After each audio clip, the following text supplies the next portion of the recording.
Bismillahirrahmanirrahim. Assalamualaikum warahmatullahi wabarakatuh.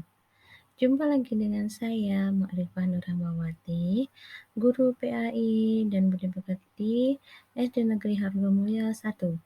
Ya, pada kesempatan kali ini saya akan menyampaikan media pembelajaran atau materi tambahan untuk kelas 5 pembelajaran 7 yaitu tentang Rasul Ulul Azmi.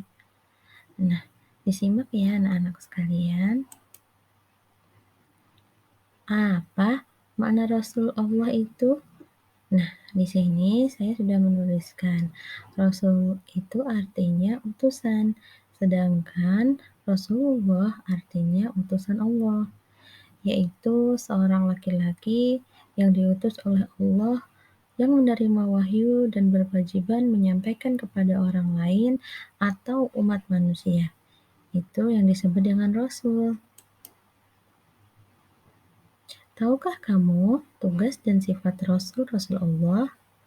Para utusan Allah mempunyai tugas yang sangat berat, yaitu memimpin manusia agar hidup sejahtera dan bahagia di dunia dan akhirat. Agar tugas itu sukses dan berhasil, mereka diberi sifat-sifat yang istimewa oleh Allah. Ada 4 sifat wajib Rasul yang perlu kita ketahui, yaitu 1. Siddiq, 2. Amanah, 3. Tabligh, 4. Fatonah. Penjelasan sifat wajib bagi Rasul. Yang pertama, Rasul itu bersifat siddiq, artinya jujur dan benar. Seorang Rasul selalu benar dalam perkataan dan perbuatan. Mustahil dia berkata dusta atau berbohong. 2. Rasul harus amanah, artinya dapat dipercaya.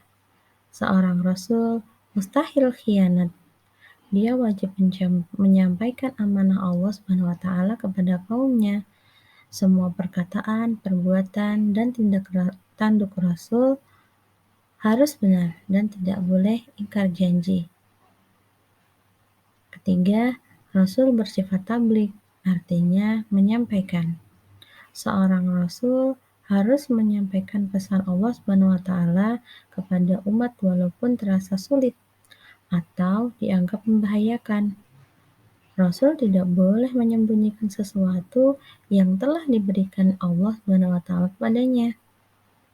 Yang keempat, Rasul bersifat fatonah, yang artinya cerdas, pandai, dan bijaksana. Seorang Rasul harus pandai dan cerdas akalnya, memiliki kekuatan berpikir yang tinggi, dan memiliki hati yang bersih atau akal budi yang tinggi. Dengan sifat ini, seorang Rasul dapat menyelesaikan tugasnya dan tugas kerasulannya dengan baik. Rasul Ulul Azmi. Apa yang dimaksud dengan Rasul Ulul Azmi? Ayo, siapa yang tahu? Nah, betul. Rasul Ulul Azmi. Ulul Azmi artinya memiliki keteguhan atau tekad. Kalau disebut Rasul Ulul Azmi, maka artinya Rasul yang memiliki keteguhan atau tekad. Para Rasul Ulul Azmi memiliki keteguhan, tekad, ketabahan, dan kesabaran yang sangat kuat, serta teguh dalam menjalankan tugasnya, yaitu menyampaikan ajaran Allah SWT. Siapa saja Rasul yang tergolong Ulul Azmi itu? Rasul Ulul Azmi itu ada 5. Yang pertama, Nabi Nuh alaihi salam. Kedua, Nabi Ibrahim alaihi salam. Ketiga, Nabi Musa alaihi salam.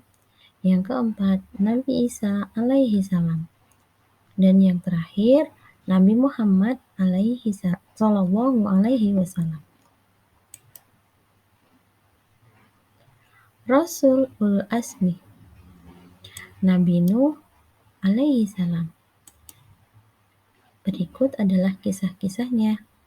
Nabi Nuh alaihi salam mengajak manusia agar menyembah Allah SWT dan melarang memperhambakan dirinya kepada selain Allah Subhanahu wa taala. Tetapi manusia di masa itu tidak mengacuh serunya.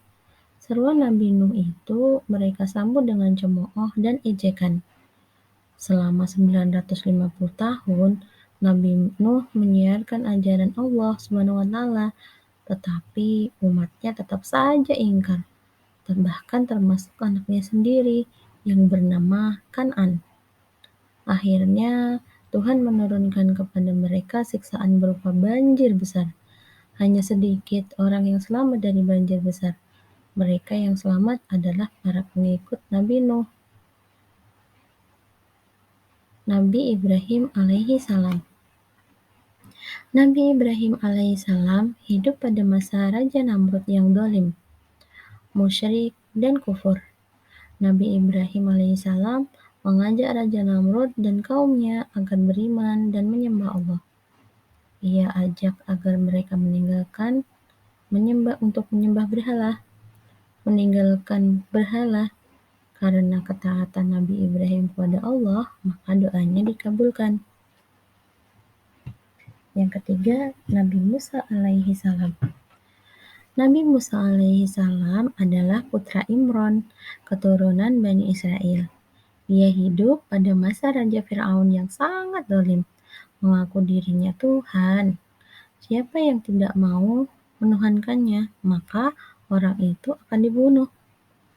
Nabi Musa alaihissalam terus saja menyebarkan ajaran agama Allah kepada kaum Bani Israel, seraya berdoa agar diberi kawan yang membantunya. Akhirnya diberilah Harun saudaranya yang membantu dakwahnya. Doa Nabi Musa alaihissalam dikabulkan oleh Allah. Maka Nabi Harun alaihissalam diangkat menjadi Rasul. Nabi Isa alaihi salam. Nabi Isa adalah putra Maryam dengan kekuasaan Allah. Beliau dilahirkan dengan perantara ibu saja. Keajaiban kelahiran ini menjadi ujian kepada manusia, percaya atau tidak kepada kekuasaan Allah. Nabi Isa alaihissalam dalam menjalankan dakwahnya diancam dan direncanakan untuk dibunuh dengan cara disalib. Namun, Allah Subhanahu wa taala menyelamatkan Nabi Isa alaihissalam dengan cara diangkatnya ke alam gaib atau Mi'raj. Ternyata yang terbunuh adalah orang yang menyerupai Nabi Isa, yaitu Yahuza atau Yudas Iskariot. Nabi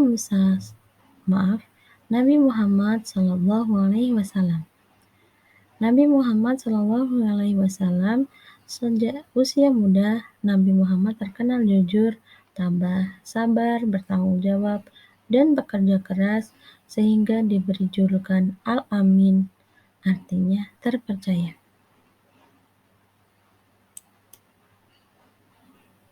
Nah, sebelum kita meneladani tentang kisah Nabi Muhammad Shallallahu Alaihi Wasallam, anak-anakku sekalian harus tahu mukjizat yang diberikan kepada 5 rasul.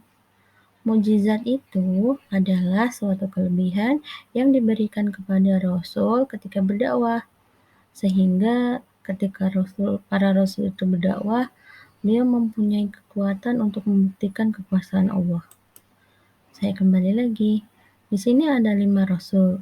Nabi Nuh alaihissalam, Nabi Ibrahim alaihissalam, Nabi Musa alaihissalam, Nabi Isa alaihissalam, dan Nabi Muhammad Shallallahu Alaihi Wasallam. Baik, untuk menyingkat waktu, kita akan bahas sedikit tentang mukjizat para rasul. Nabi Nuh alaihissalam itu diberi mukjizat, yaitu membuat kapal yang sangat besar sehingga bisa menyelamatkan kaumnya dan sebagian ciptaan Allah seperti hewan-hewan. Lalu Nabi Ibrahim diberi mukjizat, yaitu kebal api, di mana api yang dibakarkan oleh Raja Namrud di tengah lapang itu berangsur-angsur menjadi dingin setelah doa Nabi Ibrahim dikabulkan. Semakin besar apinya, maka semakin dinginlah apinya. Pada masa Nabi Musa, Nabi Musa diberi mukjizat yaitu tongkat yang dapat berubah menjadi ular sehingga bisa mengalahkan para ular-ularnya para penyihir dan juga tongkat itu dapat membelah lautan.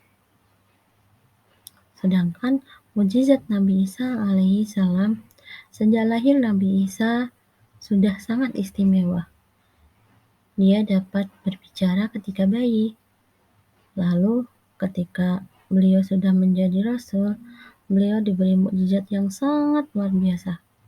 Bisa menghidupkan orang yang mati, bisa menurunkan makanan dari langit, bisa menyembuhkan orang sakit, bisa menyembuhkan orang buta, dan masih banyak lagi mukjizat Nabi Isa alaihissalam.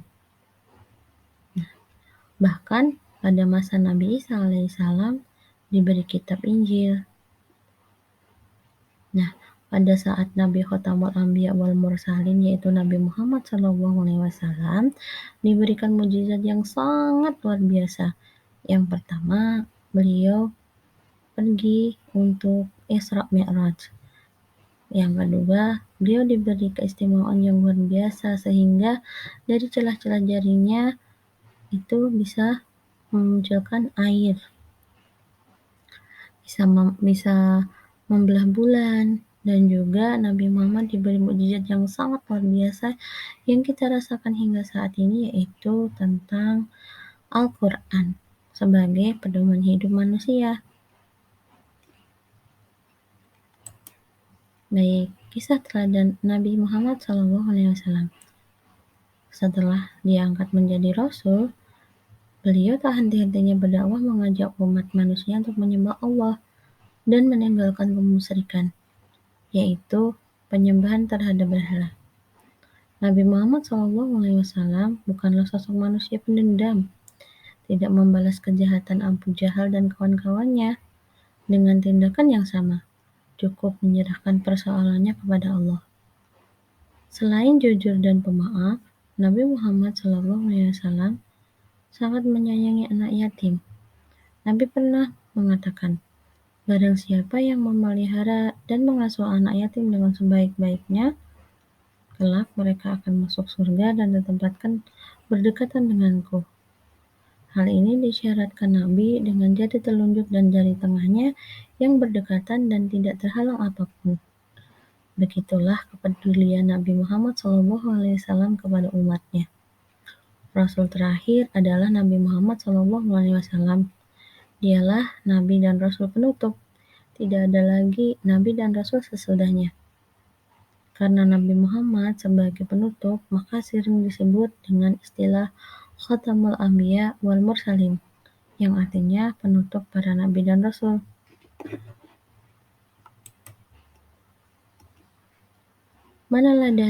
Meneladani Rasulullah SAW. Meneladani Rasulullah SWT dan Rasul Ulul Asmi. Meneladani artinya mencontoh. Meneladani atau mencontoh para Rasul dan Rasul Ulul Asmi seperti pesan Allah dalam Quran Surat Al-Ahqaf ayat 35 yang ditunjukkan kepada manusia termasuk kita. Berikut ini contoh sifat para Rasul Ulul Asmi.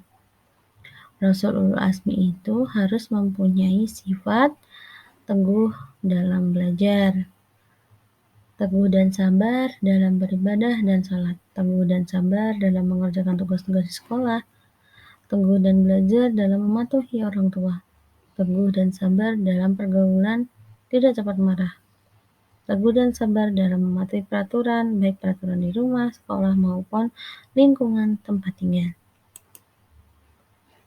Baiklah anak-anakku semuanya, berikut adalah kisah singkat atau materi tambahan dari kisah Nabi dan Rasul.